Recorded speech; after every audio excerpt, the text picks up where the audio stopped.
So I had kind of a weird problem last fall. I went over to the Monticello Railway Museum just outside Champaign, Illinois. It's my first time there, and I was going there for the railroad days.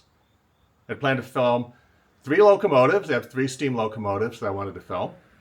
And I've done this plenty of times before, but you might have noticed, if you're a regular viewer of my channel, you haven't seen any of them yet. So what's actually going on? So Southern 101 was supposed to be pulling trains that day. And it would have been, except the night before, as they were putting it away, after running fine all day on Saturday, as they were putting it away, it developed a big steam leak. So when I got there in the morning, there was a sign, it wasn't running. Well, I found it in a back shed. The steam dome was off of it, steam billowing out of the top. And talked with the engineer, and they still hadn't been able to get in to figure out what was going on. It was still just too hot to work on. So I'm going to have to go back another day to film that one. But that's okay, that happens. But it was the other 2 that were really kind of weird. So let's start with the first one, the Western Indiana Aggregate Company, number 1. And this isn't the story I planned to tell about it, but to be fair, this is the Industrial Revolution. This is the Western Indiana Aggregate and Stone Company, number 1 locomotive. I'm Darren, and this is the Industrial Revolution.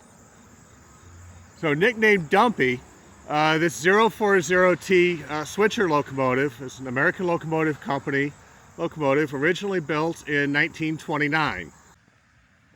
This is a low-speed industrial locomotive which was used by the Western Indiana Aggregate and Stone Company in Montezuma, Indiana. Probably the most prominent feature of this locomotive is the absolutely humongous water tank sitting atop the boiler. This is a saddleback tank engine. The giant water tank straddles the boiler like a saddle on a horse. All that water and weight right over the fairly small 36-inch drivers gave this locomotive great traction for use in industrial and switchyard applications, which is the natural habitat of these locomotives. The original cab was small, with just enough room for the engineer, but no fireman. This was also fairly common for small industrial and switchyard locomotives. It worked at Western Indiana Aggregate from April 1929 until 1960, when it was finally retired.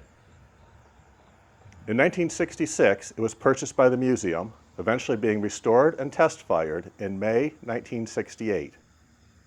It returned to service, pulling passenger trains here at the museum on October 13, 1970. There's no tender today, but one was fitted when the locomotive was in use here at the museum. That's also when it got the larger cab. So this was the very first piece of equipment for the Monticello Railroad Museum, and operated as their first steam train at the museum as well.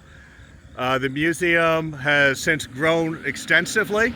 They've added more steam trains. They have a lot more visitors.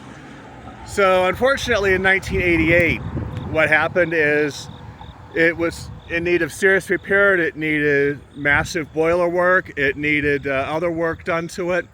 And to be fair, it had just gotten too small. It just wasn't powerful enough to handle their needs anymore. It was designed for light duty, small switching work, and it just couldn't do the work that they needed at the museum. So they did end up deciding to retire it. Today, it's out here at the intersection, welcoming visitors into the museum. So if the story seems kind of incomplete, it's because it is. And that's why it took me 9 months to figure this out. It's not just Dumpy here either. Let's take a look at the second locomotive. This is Republic Steel Corporation, number 191. This is Republic Steel Corporation's number 191. I'm Darren, and this is the Industrial Revolution. American Locomotive Corporation locomotive built in Schenectady, New York. This is a 060 switcher locomotive. Originally started work at Massillon, Ohio as a switchyard locomotive. It stayed there, eventually got renumbered from number 3, which it started, to number 191 when Republic Steel bought central alloy. And it stayed there until about 1960. And at that point, Republic Steel began dieselization. And dieselization, of course, is why a huge number of steam trains were retired, including this one. Well, it came here, unfortunately, soon after its retirement. And today it's on exhibit here in the Monticello Railroad Museum. So this locomotive actually ran here at the museum from October 9th of 1972 up until the end of the 1986 season. Unfortunately, at that point, as happens with steam locomotives, it needed serious repair work. The boiler and the firebox both needed serious repair. And also, something a little bit different you don't hear so often, this is a very heavy locomotive. And the tracks here in the museum are not built really for quite so much weight. So being a really heavy locomotive, it was causing more track damage. They ended up retiring it. They had another steam locomotive they could run without causing the damage and that didn't need all the repair work. So obviously that was a preferred locomotive to run. This was retired here and is on exhibit today.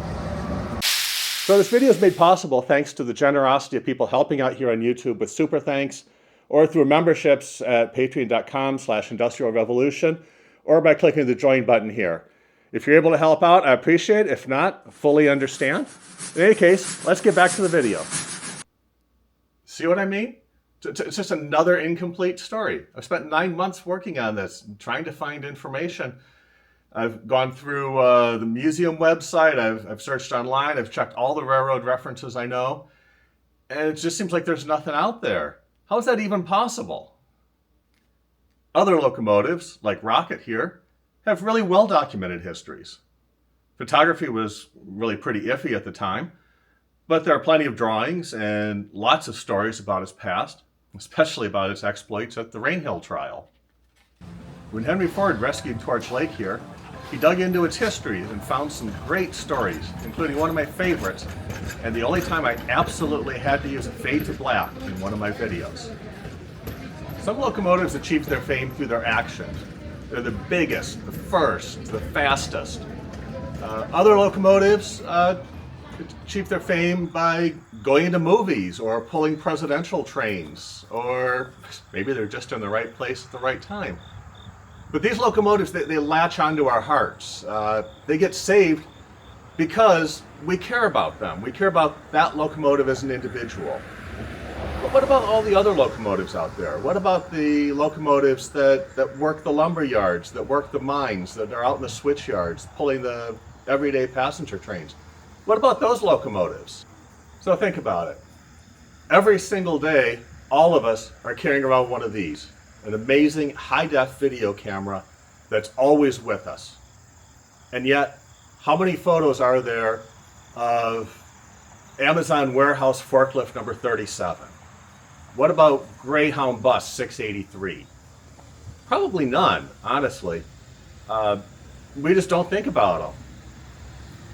A century ago, these steam trains, they were the forklifts, the dump trucks, the buses. They did all the work. They were absolutely essential, and no one ever paid any attention to them. The little tiny steam trains that took small trains out between small towns, they kept those towns alive, and everyone forgot about them. They were absolutely essential. We wouldn't be where we are today without those, and yet, despite being absolutely essential, everyone's completely forgotten about them. So far from being insignificant little machines we can just forget about and scrap for their iron value, we need to treasure these remaining locomotives. They built the world. We wouldn't be where we are without them today.